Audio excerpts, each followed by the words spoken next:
கொடைக்கானல்ல ஃபஜ்ருக்கு அப்புறம் காட்டேஜுக்கு வெளியில வந்து பார்த்தீங்கன்னா, ஒரு டீ கேனும், டீயும் எடுத்துட்டு அப்படியே சொட்டர் போட்டுட்டு வந்துட்டாங்க. இது எதுக்கு அப்டின்னா, எல்லாரோட காட்டேஜ்லயுமே வந்து பார்த்தீங்கன்னா, காலையில டீ சப்ளை பண்ணிட்டுருந்தாங்க. சரின்னு சொல்லிட்டு நான் ஒரு பூஸ்ட் வாங்கி குடிச்சுட்டு, நெக்ஸ்ட் ஹீட்டர் போட்டு குளிச்சுட்டு அப்படியே காட்டேஜுக்கு வெளியில வந்துட்டு, அப்படியே சன்ரைஸ் எல்லாத்தையுமே பார்த்துட்டு, ஃப்ரெண்ட்ஸோட நின்னு ஃபோட்டோஸ்லாம் எடுத்துட்டு சாப்பிடுறதுக்காக ரெடி ஆயாச்சு.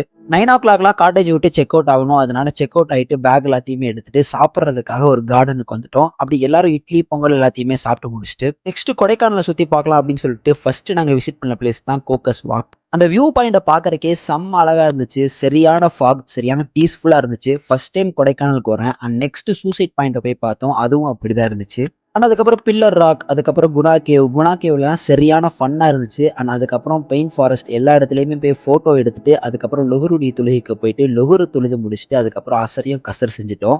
ஈவினிங் 4:00 வரும்போது தான் வந்து சரியான குளிர் வர ஆரம்பிச்சது. சரி அப்பர் லேக்குக்கு போவோம். அதே மாரி லேக்ல போயிட்டு போட்டிங் பண்ணலாம்னு நெனச்சோம். பட் டைம் கிடையாது. ஸோ அதனால ஒரு ரெஸ்டாரண்ட்ல போயிட்டு சாப்பிட்டுட்டு, அதுக்கப்புறம் Instagramல ஒரு சில ஸ்பாட்லாம் சஜெஸ்ட் பண்ணியிருந்தாங்க. அதையுமே ட்ரை பண்ணி பார்த்துருந்தோம். அவ்வளோதான் கொடைக்கானலோட ட்ரிப் முடிஞ்சிருச்சு. அண்ட் அதுக்கப்புறம் எங்களுக்கு தெரிஞ்ச ஒரு கடையில போயிட்டு எல்லாரும் சேர்ந்து சாக்லேட் பர்ச்சேஸ் பண்ணோம். அப்படியே அங்கருந்து கொடைக்கானல் விட்டு இறங்க ஆரம்பிச்சுட்டோம்.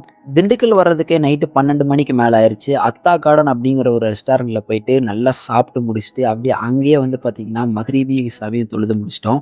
திண்டுக்கல்ல இருந்து சென்னை வர்றதுக்காக முன்னாடியே ட்ரெயின் டிக்கெட் புக் பண்ணியிருந்தோம். அண்ட் அதே மாரி ஸ்லீப்பர் கோச்ல ஏறி எல்லாருமே வந்து சேர்ந்துட்டோம்.